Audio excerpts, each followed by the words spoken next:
Merhaba. Ciao. Привет. And salut.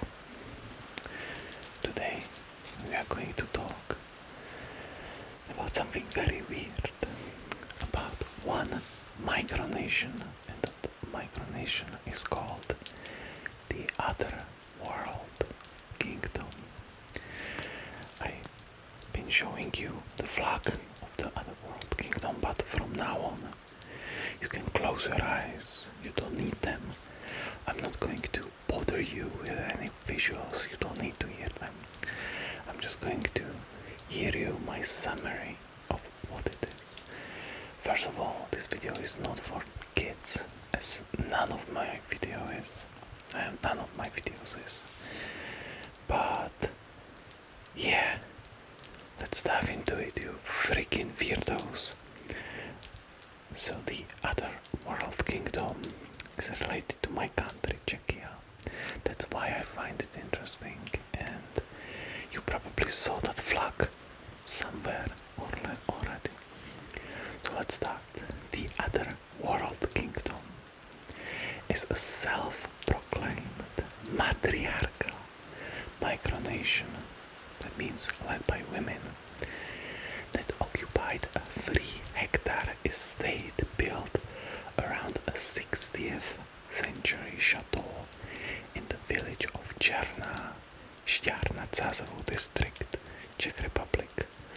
Founded on June 1996, it marketed itself simultaneously as a luxury BDSM resort and an independent state, complete with its own flag, anthem, passports, and border stamp.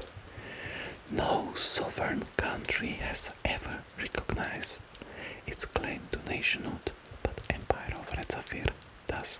The ASMR Empire, it's not Empire of Red Sapphire, it's the ASMR Empire. By the way, down below you can click the join button to become a member. You can be a knight or something. Yet the project attracted global curiosity as one of the most elaborate fantasy nations ever attempted. Other World Kingdom's physical territory centered on the historic Černá Chateau and its surrounding lawns, lake and forest edge.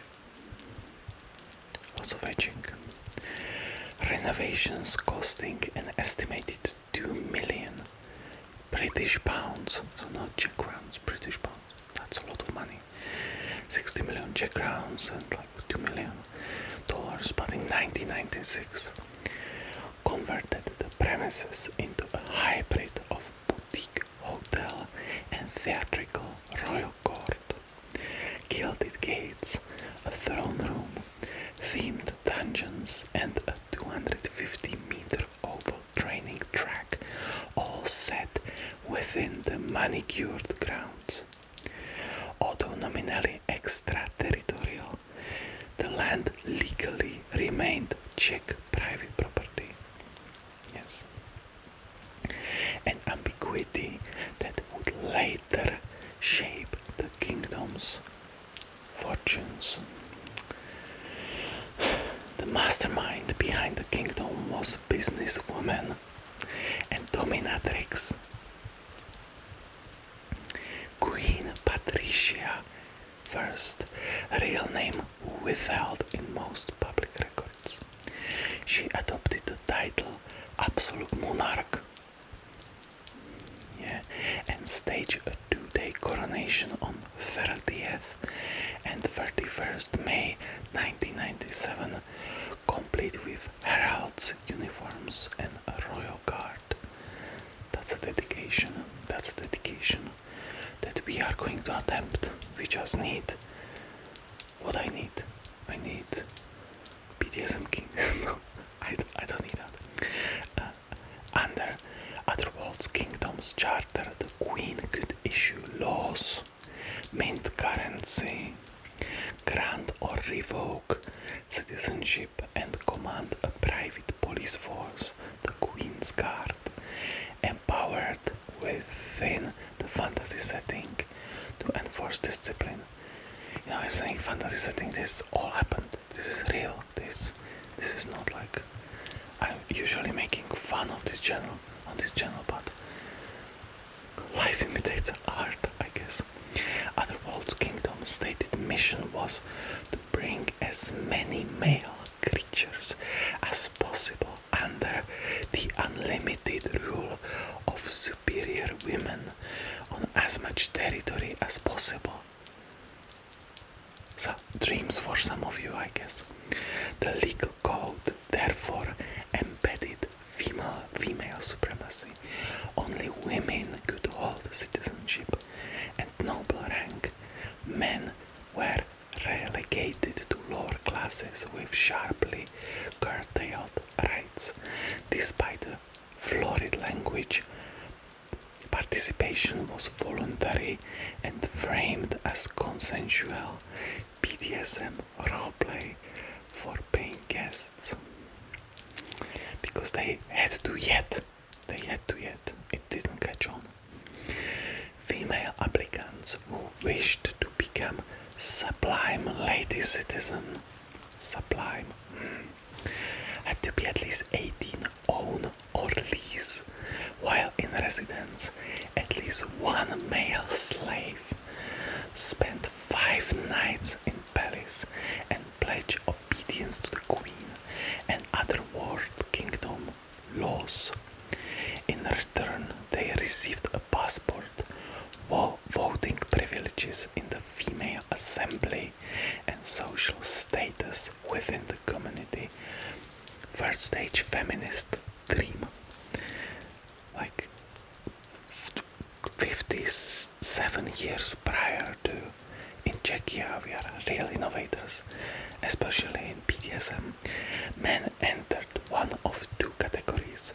Subjects kept limited civil rights, travel, property ownership, employment, but owed taxes and public deference to any other world kingdom at OWK. I can start saying OWK. Woman. Slaves forfeited all rights, becoming chattel of the queen or the sublime ladies. OWK literature referred to them as on the level of a normal farm animal. Uniforms, kneeling protocols, and corporal punishment reinforce this hierarchy during events.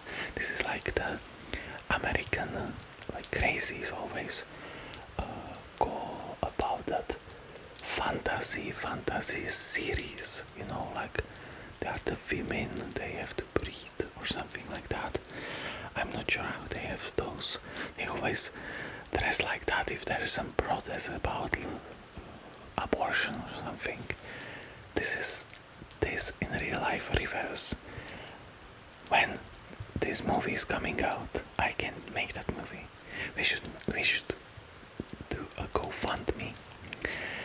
Economically, OWK was run as a for-profit destination spa.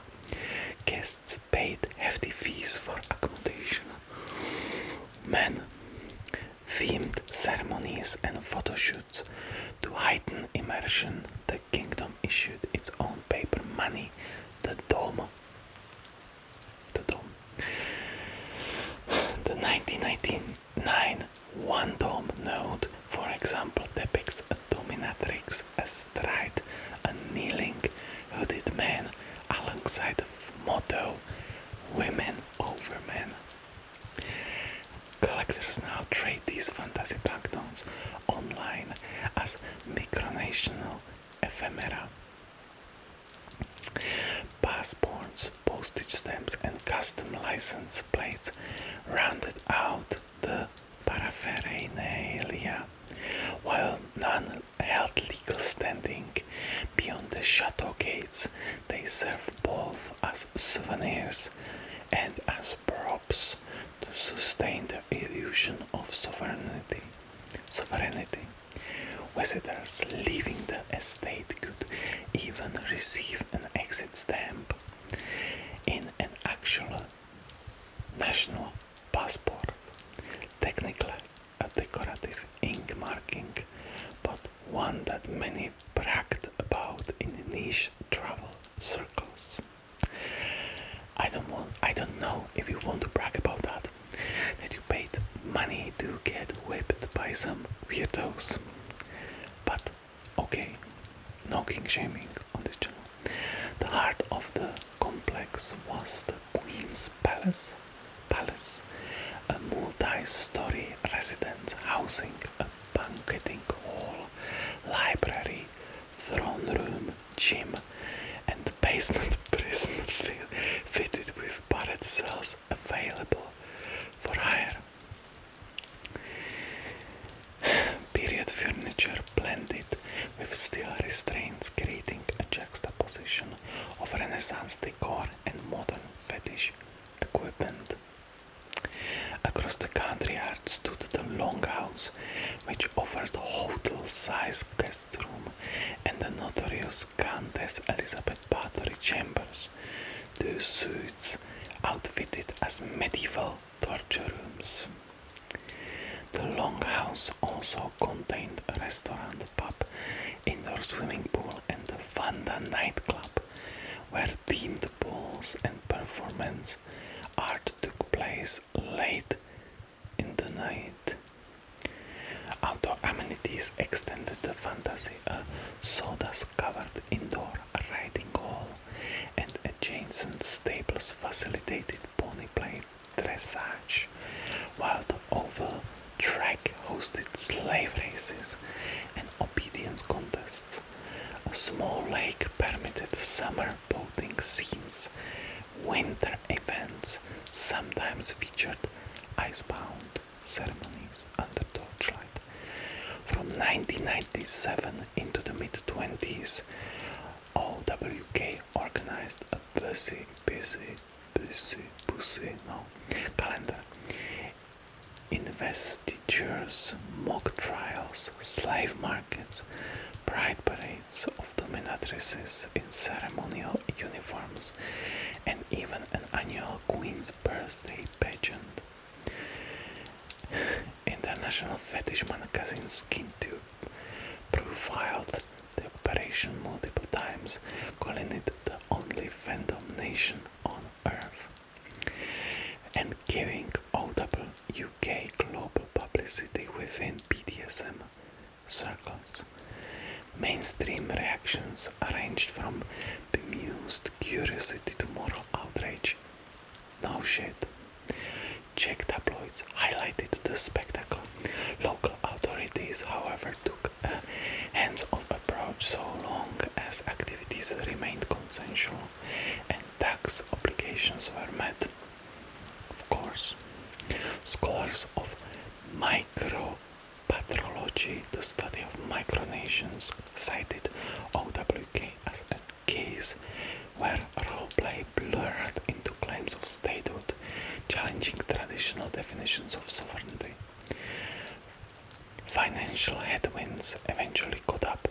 In 2008, the chateau and grounds were listed for sale at €8 million, with estate agents suggesting alternative uses such as hotel, restaurant, or nursing home. Yeah, no money, no fun. Reports indicated dwindling guest numbers after the global recession and rising maintenance costs for the aging structure. Despite the listing, land registry documents show OWK retained ownership into the late 2010s and sporadically hosted private events. By 2016, the property still had not found a buyer. Why? Why do you think it didn't found a buyer? Who the hell would buy that? Though parts of the interior required renovation renovation following a period of reduced occupancy. In the same year, Queen Patricia first launched a separate Fumania Empire initiative, crowdfunding for new parcel of land that might serve as a spiritual successor once the original chateau was gone. While the campaign garnered attention, it underscored how OWK had shifted from bricks and mortar resort to mythic brand within online femdom culture. Legally, OWK remained an elaborate fantasy. Czech sovereignty was never in doubt, and the laws of the kingdom held no force beyond consensual scenarios of courts. Yet the meticulous bureaucracy, stamped visas, tax schedules for male subjects, notarized citizenship certificates, demonstrated how performative statehood can feel authentic to participants even when devoid of international recognition. The project also illustrates the commercial dimension of micronations, of course, and that's basically all. As of 2025, rumors persist that portions of the chateau have been refurbished for boutique accommodation. True, though no large-scale reopening has been confirmed. The official website still advertises occasional themed weekends, but activity appears intermittent. Regardless, memorabilia, banknotes, passport, label pins circulate on collector forums, preserving OWK's iconography long after its heyday. So whenever the chateau ever sells or the Fumania Empire rises elsewhere, the Otherworld Kingdom endures in collective memory. So that's something fucked up for you to sleep. Hopefully you like that. I just wanted to, make it clear. Maybe some of this is not really good. I just did some points from Wikipedia. You can look at it at Czech Wikipedia, which you can probably translate to English. But it's more of in fantasy land, let's be honest. But this definitely exists. The flag is real, the chateau is real, and we should probably someday do an expedition. I think that would be really fun. Anyway, I loved to see you tonight. I hope you are doing very amazing, that you subscribed and you watched to this point. I will see you in the next one.